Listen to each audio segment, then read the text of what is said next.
Hello everyone, आप देख रहे हो एग्जाम मंत्रा विद एसके। आप सभी का आपके अपने चैनल में बहुत बहुत स्वागत है। फ्रेंड्स, आज मैं मैथ्स का एक टॉपिक लेकर आई हूँ जिसका नाम है होल नंबर्स या पूर्ण संख्याएं। तो सबसे पहले हम देखेंगे कि होल नंबर होता क्या है। होल नंबर जो जैसे हम नंबर्स लिखते हैं, नेचुरल नंबर्स होते हैं जो 1 से शुरू होते हैं, अगर हम उसमें 0 को इंक्लूड कर लें तब ये क्या कहलाती हैं? होल नंबर्स कहलाती हैं। यानी शून्य को प्राकृतिक संख्याओं में सम्मिलित कर लेने पर प्राप्त संख्याएं पूर्ण संख्याएं कहलाती हैं। एग्जाम्पल है 0, 1, 2, 3 एंड काफी कहीं आगे तक भी हम जहां तक चाहें लिख सकते हैं। अब बात करते हैं हम इनकी प्रॉपर्टीज की, कि जो ये होल नंबर्स होती हैं उनकी क्या क्या प्रॉपर्टीज होती हैं। जो उनकी संक्रियाएं होती हैं यानी एडिशन, सब्ट्रैक्शन, मल्टीप्लिकेशन और डिवीजन, सबके हम साथ साथ प्रॉपर्टीज भी पढ़ेंगे।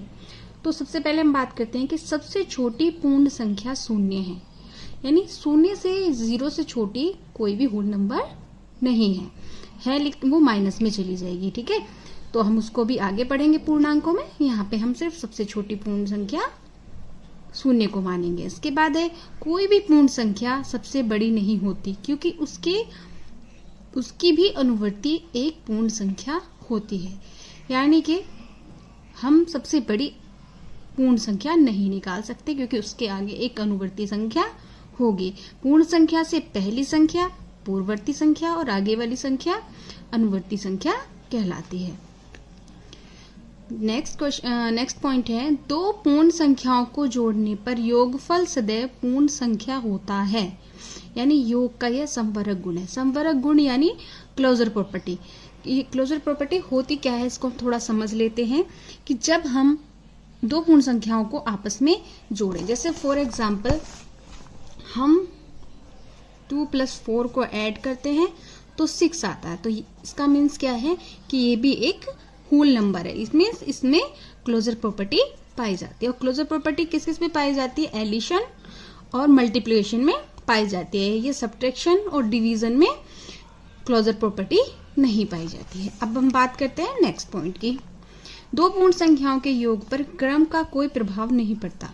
यह योग का कौन सा नियम कहलाता है? क्रम विनिमय प्रगुण या कम्युटेटिव प्रॉपर्टी। इसमें एक सो समझते हैं उदाहरण के द्वारा।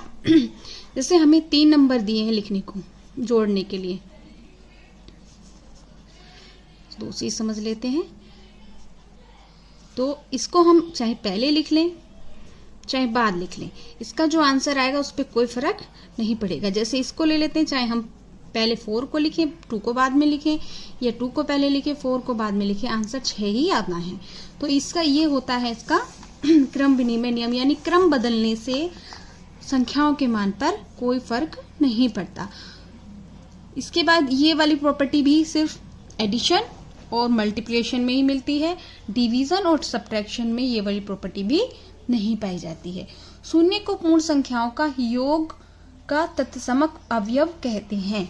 यानी जो 0 होता है वो एडिटिव प्रॉपर्टी होता है। यानी किसी भी संख्या में 0 जोड़ने पर मान जो आता है वही संख्या होता है। इसके बाद हम बात करते हैं पूर्ण संख्याओं का योग जो होता है वो सहचर्य प्रगुण का पालन करता है। सहचर्य यानी एसोसिएटिव प्रॉपर्टी को शो करता है। एसोसिएटिव प्रॉपर्टी क्या होती है कि जैसे हमने ग्रुप में ले ली, ग्रुप बना के हमें 3 संख्याएं जोड़नी है। जैसे a + b + c को जोड़ना है, तो हम इसको पहले a + b का ग्रुप बना के जोड़ दें और फिर देन उसमें c जोड़ दें, या a को हम बाहर कर लें और b + c को एक साथ जोड़ लें। तो ये कौन सी प्रॉपर्टी होती है? एसोसिएटिव प्रॉपर्टी होती है। ये प्रॉपर्टी भी सिर्फ एडिशन और मल्टीप्लिकेशन में ही पाई जाती है। डिवीजन और सब्ट्रैक्शन में ये प्रॉपर्टी भी नहीं पाई जाती है। इन सारी प्रॉपर्टीज को आगे हम अगली वीडियो में जब नंबर लाइन पर एडिशन, सब्ट्रैक्शन, मल्टीप्लिकेशन, डिवीजन सीखेंगे, नेक्स्ट वीडियो मेरा इसी का होगा, तब हम इसको अच्छे से डिस्कस करेंगे एग्जाम्पल्स के साथ में। इसके बाद नेक्स्ट पॉइंट है, पूर्ण संख्याओं में घटाने की संख्या में संवरक गुण नहीं पाया जाता। ये हमने अभी ऊपर डिस्कस करा है कि जो हम जैसे अगर हम 4 - 2 करते हैं तो आंसर 2 आता है। तो यहाँ पे तो पूर्ण संख्या आ गया, लेकिन अगर हम 4 - 5 करें तब आंसर हमारा प्लस में नहीं आएगा, यानी वो -1 आएगा, जो कि एक पूर्ण संख्या नहीं है।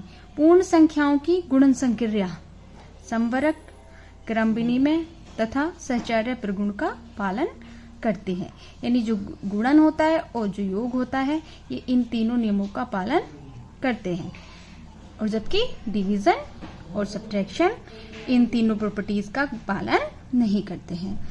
एक को पूर्ण संख्याओं में गुणन का, यानी ये मल्टीप्लिकेशन प्रॉपर्टी है एक, यानी किसी भी संख्या को हम एक से अगर गुणा करते हैं तो आंसर वही संख्या आता है, तो ये इसकी मल्टीप्लिकेटिव प्रॉपर्टी है। विभाजन की संक्रिया पूर्ण संख्याओं के लिए संवरक नहीं है, संवरक भी नहीं है, क्रम विनिमय भी नहीं है, सहचार्य प्रगुण का पालन भी नहीं करती है। पूर्ण संख्याओं में आगे की संख्या अनुवर्ती तथा पहले की संख्या पूर्ववर्ती संख्या कहलाती है। तो फ्रेंड्स, आज था ये हमारा पूर्ण संख्याएं और उनकी प्रॉपर्टीज के बारे में हमने पढ़ा। जो मेरा नेक्स्ट वीडियो आएगा आगे, सबसे पहले हम जो इनकी पूर्ण संख्याओं की संक्रियाओं को हम नंबर लाइन पर करके देखेंगे।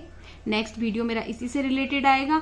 अगर मेरा वीडियो अच्छा लगा हो तो इसको लाइक करें, ज़्यादा से ज़्यादा शेयर करें। अगर पहली बार चैनल देख रहे हैं तो चैनल को सब्सक्राइब करें, और नेक्स्ट वीडियो से जुड़ना बिल्कुल भी ना भूलें, क्योंकि इसके आगे का पार्ट मैं अगली वीडियो में लेकर आऊँगी। तो मेरे चैनल के साथ जुड़े रहिएगा। और अगर आपको मैथ से रिलेटेड कोई ट्यूटोरियल देखना है तो मेरे चैनल पर मैथ ट्यूटोरियल का अलग से एक प्लेलिस्ट बना हुआ है, उसका लिंक मैं डिस्क्रिप्शन बॉक्स में दे दूंगी, आप वहां से चेक कर सकते हो। तो आज की वीडियो के लिए बस इतना ही। मिलते हैं अगली वीडियो में पूर्ण संख्याओं की संक्रियाएं नंबर लाइन पर। तो मिलते हैं दोस्तों, अपना ख्याल रखिए, अपनों का ख्याल रखिए। जय हिंद, वंदे मातरम।